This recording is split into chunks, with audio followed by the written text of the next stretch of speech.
چرته چې باران د خدای د قهر شوی دی هغه زمونږ کلی دی، هغه ستاسو کلی دی.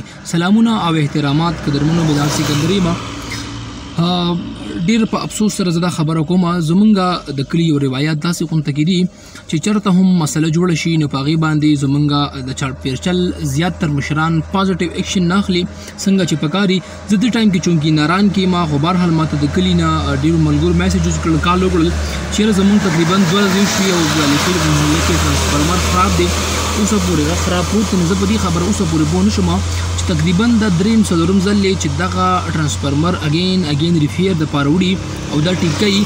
لکه زه دا خبره په افسوس سره کوم، ډېر د افسوس مقام دی چې زمونږ د دې مشرانو زمونږ د دې واکدارانو دومره اختیار نشته چې کم سے کم د دې محلې لپاره یو بل نوی ټرانسفارمر راوړي، ځکه چې دې باندې لوډ ډېر زیات های دی، ځکه خلکو دې باندې اي سي لګولي دي، ډېر زیات لوډ دا نه کور کېږي. نو زه د خپل تحصیل چې کوم زمونږ چیرمین صاحب دی او د هغې په وساطت باندې یا د سوشل میډیا په وساطت باندې زمونږ چې کوم د تحصیل د ویلیج کونسل چیرمین دی هغې ته هم دغه گزارش کوم چې تاسو د خپل حلقې دپاره ایم پی ایس څخه لاړ شئ، ایم این اے څخه لاړ شئ، هغې ته ووایي چې زمونږ دپاره ټرانسفارمر په کار دی، دا یو ډېر اهم ضرورت دی.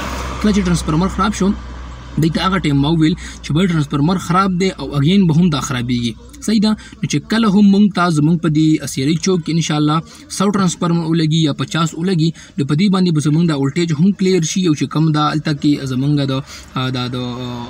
دغه دا مسله ده چې کوم ټرانسفارمر باندې لوډ راشي او ډزو کي دغه مسله به هم ختمه شي. نو ډېرې زیاته مننه، په دې کلي باندې رحم وکړئ، په دې خپلو خلکو باندې رحم وکړئ. دغه ستاسو طاقت دی، دغه ستاسو موټي دي او دغه خلکو تاسو پاس کړئ، تاسو له اور درکړی دی. مننه.